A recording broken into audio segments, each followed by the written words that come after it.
Hello दोस्तों, आज हम लोग पढ़ने वाले हैं त्रिभुज लेसन 7 क्लास 9 एनसीईआरटी। तो देखिए, सबसे पहले समझते हैं त्रिभुज क्या है। त्रिभुज क्या है उससे पहले त्रिभुज को समझने के पहले हमको लाइन सेगमेंट मतलब रेखाखंड के बारे में जानना होगा।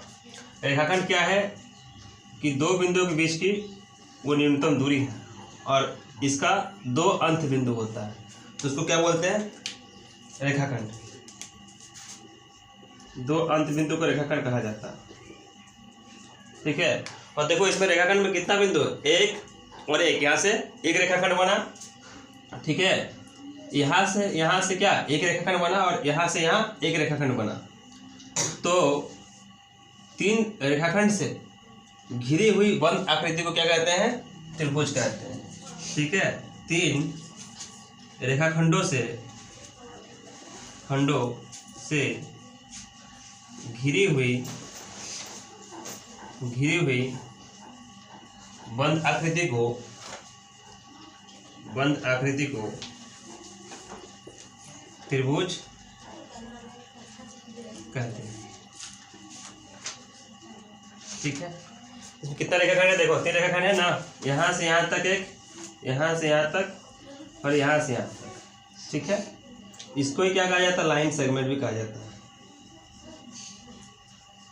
अब देखो, यहाँ पे जो है, जब दो रेखाखंड जिस बिंदु पर मिलती है, ठीक है, उसको क्या कहा जाता है? शीर्ष। जब दो रेखाखंड जिस बिंदु पर मिलती है उसको क्या कहा जाता है? शीर्ष।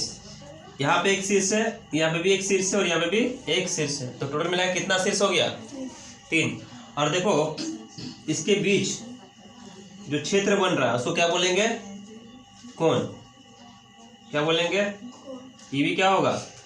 कोण। और वो भी क्या होगा? और ये भी कोण,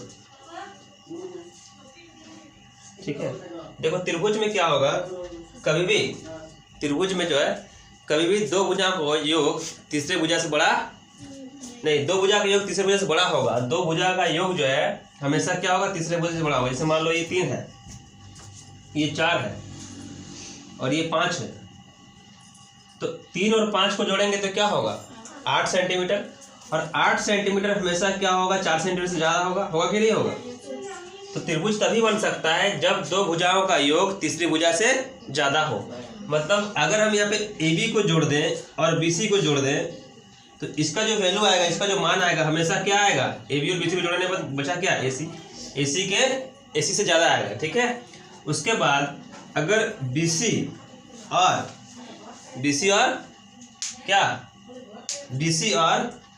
जैसे BC हो गया यहाँ पे, उसके बाद हम CA लेते हैं, तो बचा क्या? AB बचा। और यहाँ पे फिर ले लेते हैं, एक बार AB हो गया, फिर BC दिए, फिर CA लेंगे, ठीक है। CA लेते हैं, इसको एक बार इसको करते हैं, एक बार इसको करते हैं, एक बार इसको करते हैं, AC और AB, ठीक है। तो AC और AB BC से बड़ा। तो हमेशा दो भुजाओं का योग हमेशा तीसरी भुजा से बड़ा होगा। अच्छा, मान लो अगर इसको ऐसा ना लिखे, अगर इसको ऐसा लिख दें, ठीक है, इसको क्या करते हैं? 9 लिख देते हैं, ठीक है। और इसको 1 लिख देते हैं, ठीक है, इसको 1 लिख देते हैं, तो क्या 3 और 1, या मान लो इसको 2 लिख देते हैं, तो दो भुजा योग कितना हो जाएगा? यहाँ पे AB और BC, तो 3 और 2 कितना हो रहा है? 5। क्या 5 कभी 9 से बड़ा होगा? नहीं होगा। इस स्थिति में जो है कोई भी त्रिभुज नहीं बनेगा। हमेशा दो भुजाओं का योग तीसरी भुजा से ज्यादा होगा तभी त्रिभुज बनेगा, नहीं तो नहीं बनेगा। यहाँ तक समझ में आया? देखो, उसके बाद है ना, त्रिभुज को अगर कितना भाग में बांट सकते हैं? त्रिभुज को अगर हम बांटे तो 3 भाग में बांट सकते हैं, ठीक है। 3 भाग में बांट सकते हैं, ठीक है। उसके भुजा के आधार पर, ठीक है, भुजा के आधार पर त्रिभुज को 3 भागों में बांटा जा सकता है। 3 भागों में बांटा जा सकता है। क्या क्या हो सकता है? तो पहला लिखना, क्या हो सकता है? समबाहु त्रिभुज। समबाहु त्रिभुज मतलब क्या होता है? समबाहु त्रिभुज। समबाहु त्रिभुज मतलब क्या होता है पता है? दूसरा है समद्विबाहु त्रिभुज, समद्विबाहु त्रिभुज, ठीक है। और तीसरा है विषमबाहु त्रिभुज। तीसरा क्या है? विषमबाहु त्रिभुज। विषमबाहु त्रिभुज, विषमबाहु त्रिभुज क्या होता है? विषमबाहु त्रिभुज देखो, समबाहु त्रिभुज को हिंदी में इंग्लिश में क्या बोलते हैं? इक्विलैटरल ट्रायंगल, ठीक है। इक्विलैटरल ट्रायंगल, इक्विलैटरल ट्रायंगल, ठीक है। दूसरा जो है समद्विबाहु क्या बोलते हैं इंग्लिश में? Isosceles, isosceles triangle. उसके बाद जो है विषमबाहु त्रिभुज को क्या बोलते हैं? विषमबाहु त्रिभुज को स्केलिन ट्रायंगल, है ना, स्केलिन ट्रायंगल, स्केलिन ट्रायंगल। अब इसमें देखो समबाहु त्रिभुज, समद्विबाहु त्रिभुज और विषमबाहु त्रिभुज, समबाहु त्रिभुज, समद्विबाहु त्रिभुज, विषमबाहु त्रिभुज, यहाँ तक हो गया। अब देखो समबाहु त्रिभुज को समझते हैं क्या है, ठीक है। यहाँ तक हो जाने के बाद समबाहु त्रिभुज को समझते हैं क्या होगा। समबाहु त्रिभुज में क्या होता है? देखो समद्विबाहु मतलब नाम से ही यहाँ पे क्लियर है, समबाहु, बाहु मतलब भुजा और सम मतलब समान, मतलब तीनों भुजा। जैसे मान लीजिए अगर हम ट्रायंगल बनाते हैं, इसमें अगर हम त्रिभुज बनाते हैं यहाँ इस तरह से, तो तीनों भुजा क्या होगा? आपस में बराबर होना चाहिए, तभी ये क्या कहलाएगा? समबाहु त्रिभुज।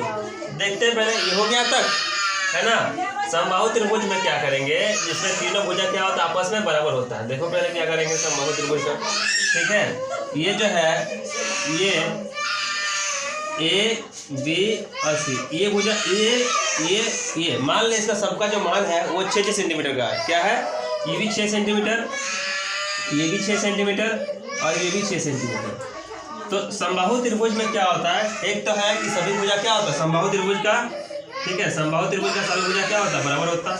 समबाहु त्रिभुज, समबाहु त्रिभुज का सभी भुजा क्या होगा? सभी भुजा बराबर, सभी भुजा बराबर, सभी भुजा बराबर, ऐसे सभी भुजा बराबर। उसके बाद सभी कोण बराबर, सभी कोण बराबर, सभी कोण बराबर, सभी कोण बराबर, सभी भुजा बराबर और सभी कोण भी बराबर। जैसे मान लो यहाँ पे क्या होगा? तीनों भुजा बराबर होता है, तीनों कोण बराबर, तो क्या क्या हो सकता है इसमें? 60 डिग्री, 60 डिग्री और 60 डिग्री, तो 60 डिग्री का तीनों भुजा होगा। तो समबाहु त्रिभुज के सभी भुजा बराबर और सभी कोण बराबर, ठीक है। इसको क्या बोलते हैं? समबाहु त्रिभुज। इसका क्षेत्रफल का फॉर्मूला भी होता है, ठीक है। इसका क्षेत्रफल का फॉर्मूला होता है क्षेत्रफल √3/4 भुजा स्क्वायर, ठीक है, भुजा स्क्वायर। तो भुजा क्या होगा? यहाँ पे सबका भुजा का वैल्यू क्या है? 6 है, तो √3 × 6 का स्क्वायर, इस तरह से सॉल्व करेंगे, ठीक है। उसके बाद समझेंगे समद्विबाहु त्रिभुज। समद्विबाहु त्रिभुज मतलब क्या होगा? जिसका कोई दो भुजा आपस में बराबर होगा, ठीक है। समद्विबाहु में दो भुजा बराबर होगा। जैसे यहाँ पे अगर PQR लेते हैं तो ये भुजा और ये भुजा आपस में बराबर, तो इसका कोण भी आपस में बराबर होगा, ठीक है। मान लेते हैं ये 40 डिग्री का है, ये भी 40 डिग्री का होगा, ठीक है। और जो बचा हुआ कोण है ये हो जाएगा। तो समद्विबाहु त्रिभुज में क्या होता है? जिसका दो भुजा आपस में बराबर होता है, ठीक है। और विषमबाहु त्रिभुज में जो है इसमें कोई भी भुजा आपस में बराबर नहीं होगा, MNO, ठीक है ना। ये इसके बराबर होगा, आपस में तीनों एक दूसरे से अलग अलग होगा, ठीक है। जैसे 4 हो गया, ये 5 हो गया और ये 6 हो गया मान लो, तो आपस में क्या होगा? हमेशा एक दूसरे से अलग अलग होगा, जिसको हम क्या बोलेंगे? विषमबाहु त्रिभुज, ठीक है। यह तक समझ में आया? अब देखो सर्वांग के बारे में पढ़ते हैं। सर्वांग क्षमता क्या होता है, ठीक है। यहाँ पे चैप्टर में पढ़ना ही है सर्वांग क्षमता। सर्वांग क्षमता का मतलब क्या होता है समझो, है ना। सर्वांग क्षमता, सर्वांग क्षमता क्या होता है? सर्वांग क्षमता का मतलब ही होता है, देखो जैसे मेरा हाथ देख रहे हो, ये हाथ एक दूसरे पर क्या होगा? टोटली मतलब पूरी तरह से ढक जाएगा, तो उसको हम क्या कहेंगे? सर्वांग क्षमता। जैसे मान लो एक त्रिभुज है ये, ठीक है, और एक दूसरा त्रिभुज जो है, एक त्रिभुज ये है। अगर ये दोनों त्रिभुज एक दूसरे पर पूरी तरह से ढक जाएगा तो उसको क्या कहेंगे? सर्वांगसम। अगर नहीं ढकेगा तो क्या बोलेंगे उसको? सर्वांगसम नहीं, ठीक है। इसमें हम समरूप पढ़ेंगे क्लास 10 में। तो ये मान लेते इसको A, B और C दे दिए। ये 4 है, ये 5 है और ये 6 है, 4, 5, 6, ठीक है। और ये 6 है ये 5 है और ये 4 है, पी क्यू आर। तो अगर सर्वांग सम का मतलब ये होता है कि उसके हर एक भुजा जो उसके सर्वांग सम दिखाएंगे वो क्या होना चाहिए, बराबर होना चाहिए। अच्छा ये ए बी किसके बराबर है बता सकते हो, ए बी किसके बराबर है, ए बी पी क्यू के बराबर है कि नहीं। अच्छा बी सी किसके बराबर है, पी आर के बराबर है, तो B C is equal to P R. और क्या बचा, देखो यहाँ से ए बी ले लिए, यहाँ से बी सी ले लिए, फिर यहाँ पे ए सी किसके बराबर होगा, क्यू आर के बराबर। तो अगर तीनों भुजा देखो इसका संगत भुजा आपस में बराबर है, इसका मतलब हम बोल सकते हैं कि त्रिभुज ए बी सी त्रिभुज पी क्यू आर का क्या है, सर्वांग सम है। ठीक है, समान तो है ही, लेकिन इसको क्या कहेंगे, सर्वांग सम। और सर्वांग सम का साइन ऐसा होता है। ठीक है, एक इससे नीचे से जाके ऊपर उठेगा। ठीक है, अच्छा सर्वांग सम के नियम क्या क्या होता है वो भी देख लेते हैं। इसके तो कुछ नियम होंगे ना, आपस में तीनों भुजा दिखा, इसमें क्या बोलेंगे, कुछ तो नियम होगा। तो देखते हैं सर्वांग सम के नियम, सर्वांग सम के या सर्वांग समता के नियम, सर्वांग समता के नियम क्या क्या नियम हो सकता है, ध्यान से देखोगे। ठीक है, कहीं भी डाउट है तो बोलो। ठीक है, सर्वांग समता के नियम ध्यान दोगे, नंबर 1 में है सबसे पहला property S A S. S मतलब क्या है, साइड, साइड मतलब भुजा, ए मतलब एंगल मतलब कोण, एस मतलब साइड मतलब भुजा, एस ए एस। ठीक है, उसके बाद ए एस ए कोण भुजा कोण, उसके बाद ए एस, उसके बाद एस एस एस भुजा भुजा भुजा, उसके बाद आर एच एस। अच्छा आर एच का मतलब क्या होता है, समकोण है, एक हाइपोटेनस मतलब कर्ण है और एक कोई भुजा है। इसमें देखोगे ये तो त्रिभुज है, इसमें ए बी बी सी ए सी, इसमें कहीं पे भी कोण दिख रहा है, कोण नहीं दिख रहा।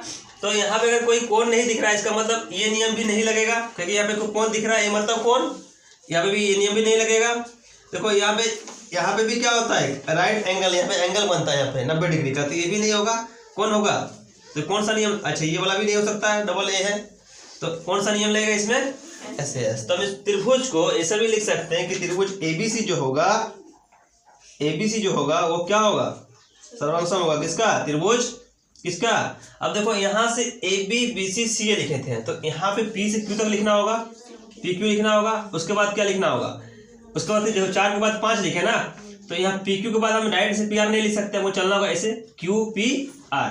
यहाँ पे क्या लिख सकते हैं, क्यू पी आर, क्योंकि संगत भुजा बराबर होता है।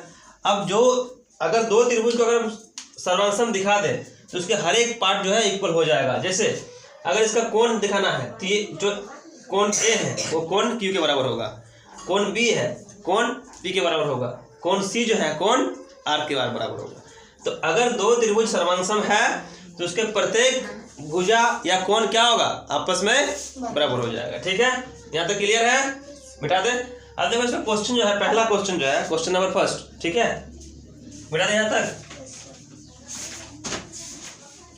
पहला क्वेश्चन देखो,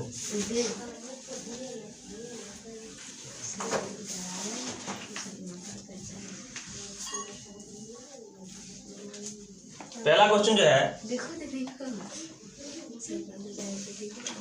पहला क्वेश्चन जो है प्रश्नावली 7.1,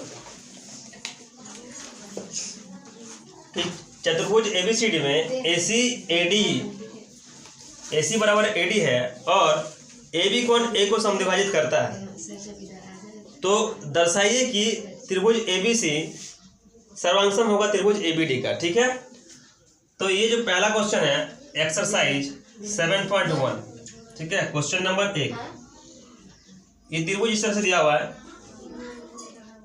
ये इस तरह से दिया हुआ है, ठीक है, इस तरह से त्रिभुज दिया हुआ है। अब इसमें ए सी बी और डी दिया हुआ, ठीक है, और ये आपस में, ए और ये आपस में क्या है, बराबर है, और ए बी जो है कोण को समद्विभाजित करता है। ठीक है, तो बताइए कि क्या होगा, सिद्ध करना है कि आप बीसी और बीडी के बारे में क्या कह सकते हैं, बीसी और बीडी के बारे में, इसके बारे में क्या कह सकते हैं। तो पहले जो दिया उसको लिख लेते हैं, ठीक है, दिया है, क्या दिया है, क्या दिया है, तो AC बराबर AD दिया हुआ है। ठीक है, AC बराबर AD दिया हुआ। अच्छा, A जो है कौन CAD को समद्विभाजित करता है, क्वेश्चन में लिखा हुआ है। ठीक है, कि AB जो है कौन A को समद्विभाजित करती है, AB कौन A को समद्विभाजित करती है, AB कौन है ना, AB कौन A को समद्विभाजित करती है, समद्विभाजित करती है। इसका मतलब क्या पता है, समद्विभाजित करती है, इसका मतलब है कि ये और ये आपस में बराबर बराबर भाग में बटेगी। इसका मतलब ये लिख सकते हैं कि यहाँ पे CAB एंगल CA, अच्छा इसका CAB गया तो इसका क्या होगा DAB, लिख सकते हैं DAB, ये दिया हुआ। अच्छा, सिद्ध क्या करना है, ठीक है, सिद्ध क्या करना है, तो सिद्ध करना है सिद्ध करना है त्रिभुज ABC सर्वांगसम है किसका, त्रिभुज ABD का। ठीक है, अब ये सिद्ध करना है तो हम लिखेंगे इसका प्रमाण। ठीक है, प्रमाण त्रिभुज ABC और त्रिभुज ABD में, त्रिभुज ABC और ABD में। ठीक है, अच्छा इसी बताओ, क्या यहाँ से इसका AC लिखेंगे तो इसका क्या लिखेंगे AD, संगत भुजा लिखना है तो इसका अगर AC लिखेंगे तो इसका क्या लिखना होगा AD, तो AC बराबर क्या AD लिख सकते हैं। कहाँ से, ये तो दिया हुआ था, दिया है, लिख सकते हैं, ये दिया है, बोलो हाँ है ना।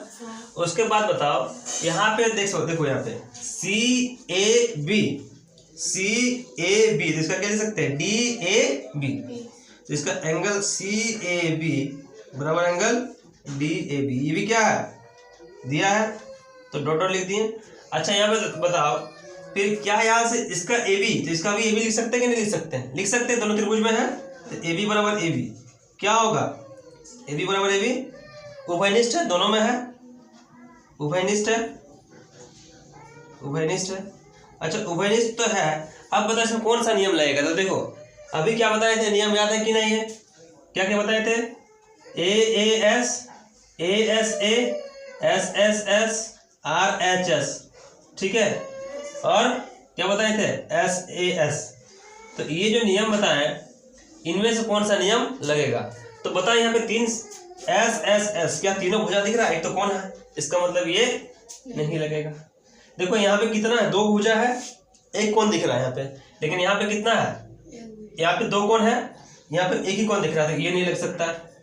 ठीक है, देखो RHS में क्या होगा, एक 90 डिग्री होता है तो 90 डिग्री कहीं दिख रहा है, नहीं दिख रहा है, इसका मतलब ये भी नहीं लगेगा। 2 भुजा दिख रहा है, एक कोण दिख रहा है, ये लग सकता है।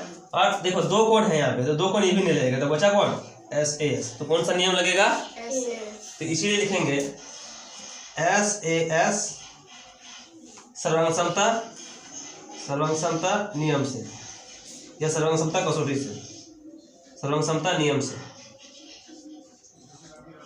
क्या लिखेंगे इसके बाद, तो त्रिभुज, ठीक है, ABC